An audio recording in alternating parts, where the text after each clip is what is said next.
ప్రతి నియోజకవర్గంలో కూడా ప్రతి MLA candidate legal cell, media cell ఈ రెండింటిని కూడా వెంటనే స్ట్రెంగ్తన్ చేసుకోవాలి.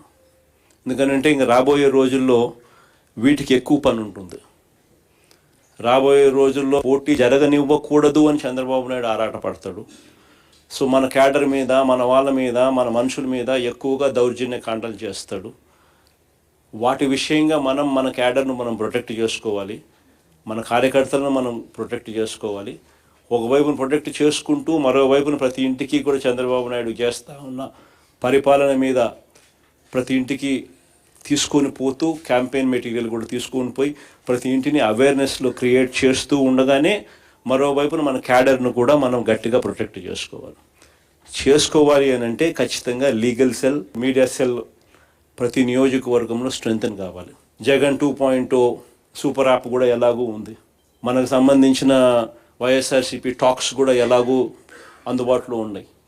సో వీటి ద్వారా మనం ప్రజలకు మెసేజ్ పంపించాల్సినవి, మనం మెసేజ్ పంపించాల్సినవి కూడా సోషల్ మీడియా ఆధ్వర్యంలో మనం పంపించాల్సిన కార్యక్రమాలు మనం చేయాలి. మీ నియోజకవర్గాలలో సోషల్ మీడియాకు సంబంధించి అత్యంత ప్రాధాన్యత మీరు ఇవ్వాల్సిన అవసరం కూడా ఉంది. యూట్యూబ్ ప్లాట్ఫామ్స్ అయితేనేమి, ఇన్స్టాగ్రామ్ ప్లాట్ఫామ్స్ అయితేనేమి, ట్విట్టర్ ప్లాట్ఫామ్స్ అయితేనేమి, ఈ ప్లాట్ఫామ్స్ మీదకి మన క్యాడర్ను మొత్తం తీసుకొని ఆ ప్లాట్ఫామ్స్ మీదకి తీసుకొని పోవాలి. వాళ్ళందరికీ కూడా ఆ ప్లాట్ఫామ్స్లో ఎలా అకౌంట్స్ ఓపెన్ చేయాలి, ఎలా యాక్టివేట్ చేయాలి, ఎలా నడిపించాలి అనేది కూడా మీరే శిక్షణ ఇవ్వాలి. వాటికి సంబంధించిన కూడా కార్యక్రమాలు కూడా జరగాలి. ఎందుకంటే మనం నెగిటివ్ మీడియాతో యుద్ధం చేస్తూ ఉన్నాం. ఒక ఈనాడు, ఆంధ్రజ్యోతి, TV5 ఇలాంటి దిగజారిపోయి ఉన్న వ్యవస్థలతో యుద్ధం చేస్తూ ఉన్నాం. మన క్యాడర్కు ఇటువైపున నాణ్యానికి ఇటువైపున ఏం జరుగుతూ ఉంది అనే స్టోరీ తెలియాలి అని అంటే ఇటువంటి ప్లాట్ఫామ్స్ నుంచి మనకు న్యూస్ కంటెంట్ మన వాళ్ళకి అందరికీ కూడా అందాలి. సో అవన్నీ కూడా జాగ్రత్తలు తీసుకోవాలి.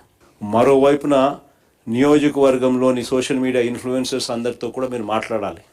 అందరినీ మీరు పోయి కలవాలి.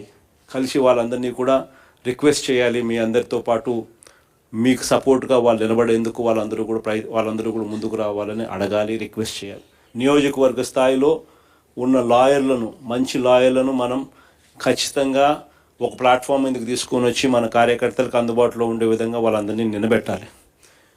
వాళ్ళందరూ ఆటోమేటిక్లీ జిల్లాలో ఉన్న మన లీగల్ సెల్తోనూ, రాష్ట్ర స్థాయిలో ఉన్న మన లీగల్ సెల్తోనూ అనుసంధానం కావాలి.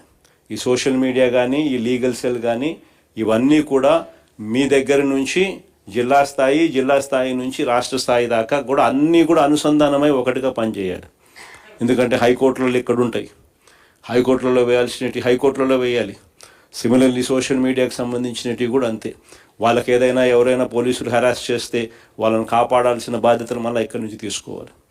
కాబట్టి ఈ లీగల్ సెల్, మీడియా సెల్స్ మీరు జిల్లా స్థాయి అండ్ రాష్ట్ర స్థాయి అన్నీ కూడా ఒకటిగా తయారై, ఒక యూనిట్గా తయారై ప్రతి నియోజకవర్గంలోనూ యాక్టివ్గా ఉంటూ అన్నీ కూడా కలిసికట్టుగా పనిచేసేటట్టుగా చర్యలు తీసుకోవాలి.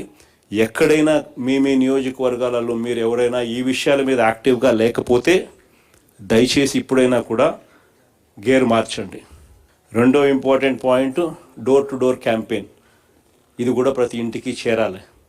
ప్రతి ఇంటికి మన కార్యకర్త వెళ్ళి ప్రతి ఇంటికి కూడా మన ప్రభుత్వానికి ఈ ప్రభుత్వానికి మధ్య తేడాలు ఏమిటి అన్నట్టు కూడా ప్రతి ఇంట్లో వివరించాలి. ఇది నెంబర్ 2 కూడా వెరీ వెరీ ఇంపార్టెంట్ కార్యక్రమం. ఖచ్చితంగా ఈ రెండు కూడా కరెక్ట్గా జరిగేటట్టుగా చూసుకోండి. ఇక మూడో వెరీ ఇంపార్టెంట్ పాయింట్ ఏంటంటే క్యాండిడేట్ బలం. లోకల్ బాడీ ఎన్నికల్లో ప్రతి ఒక్కరూ గుర్తుపెట్టుకోండి, క్యాండిడేట్ బలం అన్నది కూడా చాలా చాలా ఇంపార్టెంట్ డెసిషన్ అవుతుంది.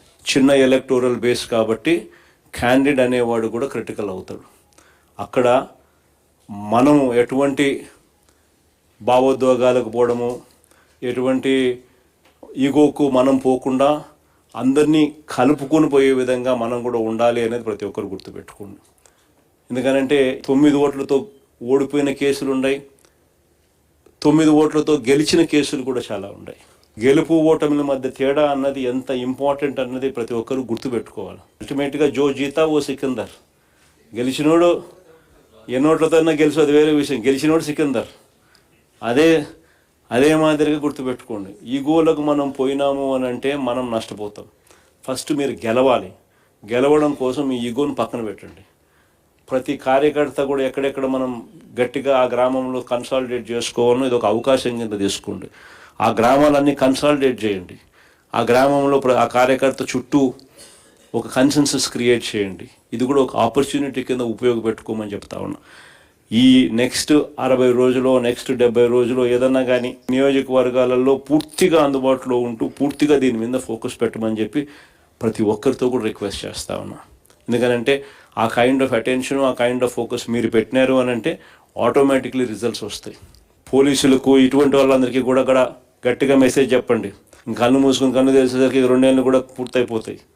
ఎవడైనా కూడా, ఏ పోలీస్ అధికారైనా కూడా పదవి దుర్వినియోగం చేస్తే మాత్రం ఖచ్చితంగా గుర్తుపెట్టుకుంటాం. డిజిటల్ బుక్లోకి వాళ్ళ పేర్లు ఎక్కిచ్చేసేయండి.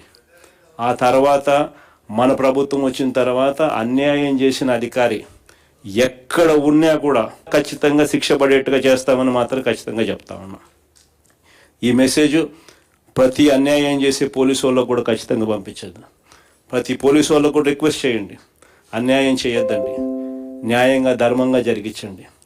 అలా కాదు మేము అన్యాయమే చేస్తాము అని అంటే మాత్రం ఇప్పుడు మీ టైం అని అనుకుంటున్నారు, వచ్చేది మా టైము. మీ 5 ఏళ్ళు అయిపోతూ ఉంది, చివరి 2 ఏళ్ళకి వచ్చేసినారు. ఆ తర్వాత కనపడేది మా 5 ఏళ్ళు కనపడతా ఉంది. అది గుర్తుపెట్టుకున్నాను మాత్రం ఖచ్చితంగా ప్రతి ఒక్కరికి చెప్పే కార్యక్రమం చెప్పండి. వాళ్ళల్లో కూడా న్యూట్రాలిటీ తీసుకొచ్చేదానికి గట్టి ప్రయత్నం చేయండి. ఆ తర్వాత కూడా వాళ్ళ న్యూట్రాలిటీ లేక రాకపోతే ఇంకా వాళ్ళ కర్మ, డిజిటల్ డైరీలోకి వాళ్ళ పేర్లు ఎక్కిచ్చేసేయండి.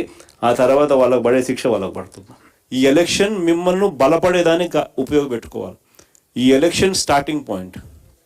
ఈ ఎలక్షన్తో మీరు క్యాడర్లోనూ ఇంకొక చోట మీరు అన్ని యుగోసు పక్కన పెట్టి ఒక తాటి మీదకి అందరినీ తీసుకొని వచ్చి వాళ్ళందరినీ మీరు పని చేయించుకునే విధంగా మీరు తయారు చేసుకునే ఎన్నిక అనేది గుర్తుపెట్టుకోండి.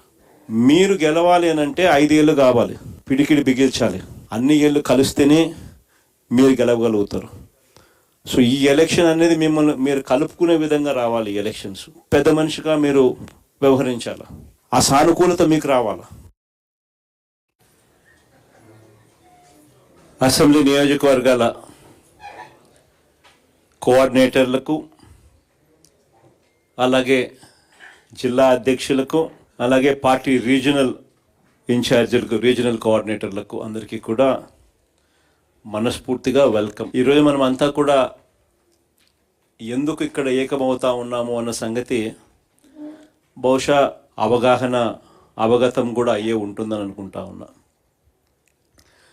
ఎందుకంటే స్థానిక సంస్థలకు సంబంధించి జరగబోతా ఉన్నట్టుగా ప్రభుత్వం ప్రకటనలు చేస్తూ ఉన్న నేపథ్యంలో మనం కూడా స్థానిక సంస్థ